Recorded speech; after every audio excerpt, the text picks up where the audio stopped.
हरिसेन नाम का राजा राज्य करता था। उसकी 2 संतानें थी, राजपुत्र शिव और राजकुमारी शिवांगी।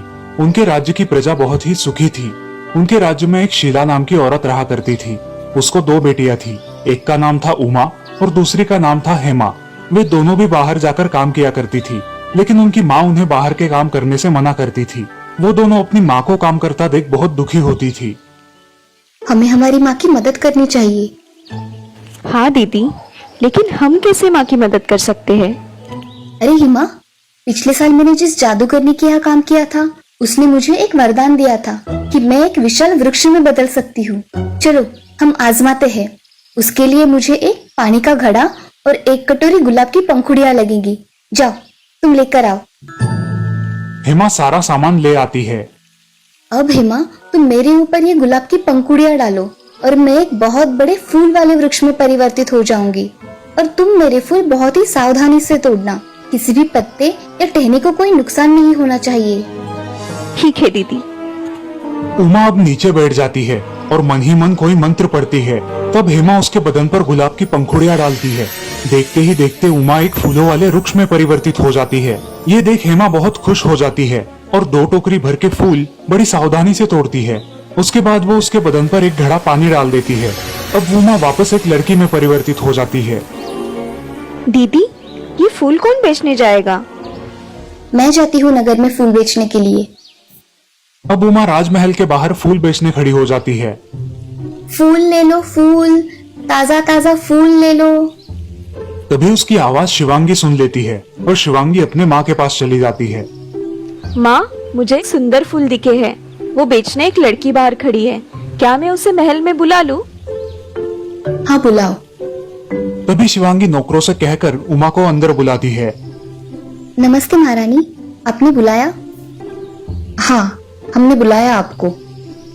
जी महारानी जी, क्या सेवा कर सकती हूँ मैं आपकी? ये फूल बहुत ही पसंद है राजकुमारी शिवांगी को। इसके कितने दाम लोगी? मैं क्या बोलूँ, हम गरीब लोग हैं महारानी जी। आप जितना दोगी मैं उतना ले लूंगी। ठीक है। रानी वो फूलों की टोकरी ले लेती है और एक सोने के सिक्कों से भरी हुई पोटली उमा को देती है। उमा वहाँ से चली जाती है। अब उमा भी सोने के सिक्के मिलने की वजह से बहुत खुश है। हेमा भी ये देखकर खुश हो जाती है।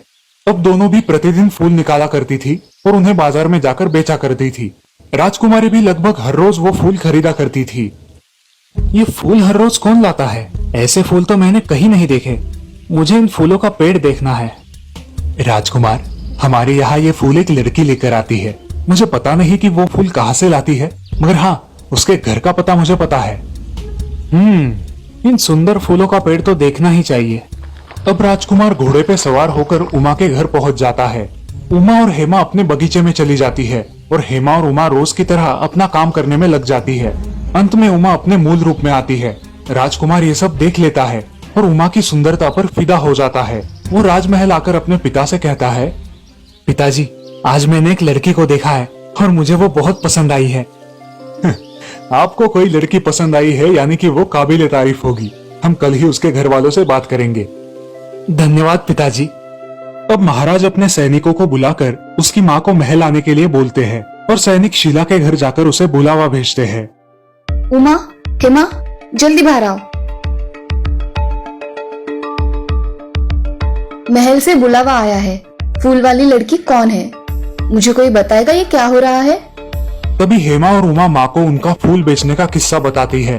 ये सुनकर उनकी माँ बहुत दुखी हो जाती है और अगले दिन क्या होगा इस चिंता में डूब जाती है। अगले दिन सुबह शीला राजमहल में गई। तब महाराज और महारानी एक मेज पर बैठे हुए थे और किसी का इंतजार कर रहे थे। शीला महल में आई। महाराज, क्या सेवा कर सकती हूँ मैं आपकी? कुछ गलती हुई है मुझसे?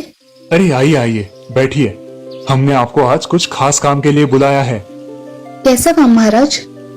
हम हमारे राजकुमार शिव के लिए आपकी बेटी उमा का हाथ मांग रहे थे। क्या आपको ये रिश्ता मंजूर है?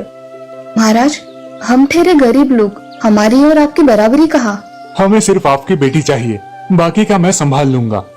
ये तो मेरे लिए गौरव की बात है महाराज कि मेरी बेटी आपके यहाँ शादी करके आएगी। तो ये रिश्ता मैं तय समझूं? हाँ महाराज। अब एक शुभ मुहूर्त पर शिव और उमा की शादी हो जाती है।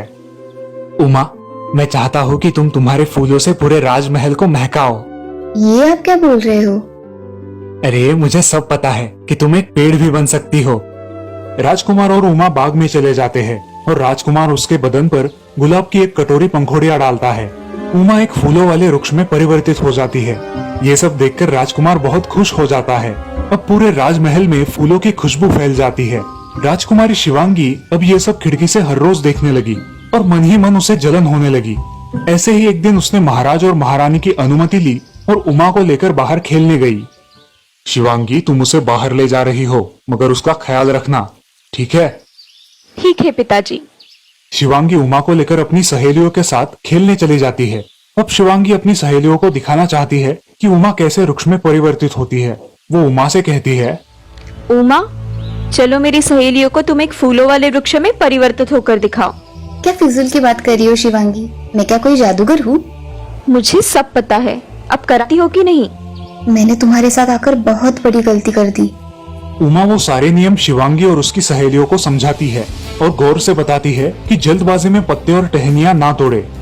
तब सारी सहेलियां सामग्री लेकर आती है और उमा को नीचे बिठाकर बड़े ही बेढंगे तरीके से उस पर गुलाब की पंखुड़ियां डालती है।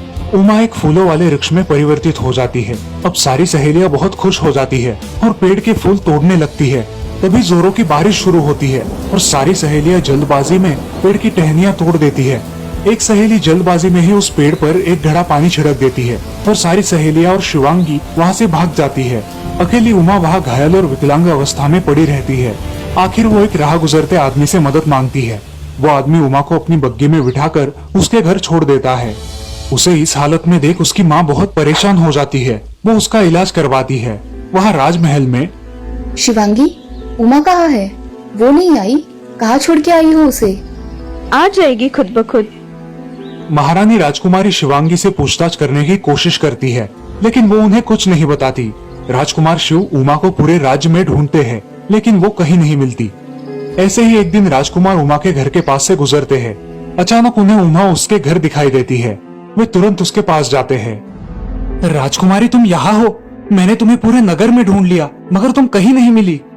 तुम यहाँ क्यों आए हो? मैं मेरी बेटी को तुम्हारे साथ नहीं भेजूंगी। शीला राजकुमार को सारा किस्सा बता देती है। शिवांगी को उसके किए की सजा जरूर मिलेगी और उसे उचित दंड हो, इसका इंतजाम मैं करूंगा। अगर आप शिवांगी को माफ कर देंगे तो ही मैं महल में वापस आऊंगी। ठीक है राजकुमारी।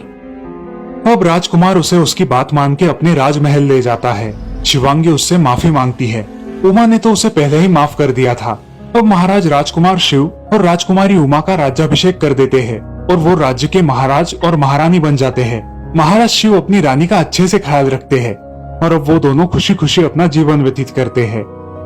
इस कहानी से हमें ये सीख मिलती है कि हमें हमेशा दूसरों के काम आना चाहिए, लेकिन कोई हमारी अच्छाई का फायदा उठाए तो उसे सबक भी सिखाना चाहिए, क्योंकि चुप रहना भी बहुत बड़ा गुनाह है।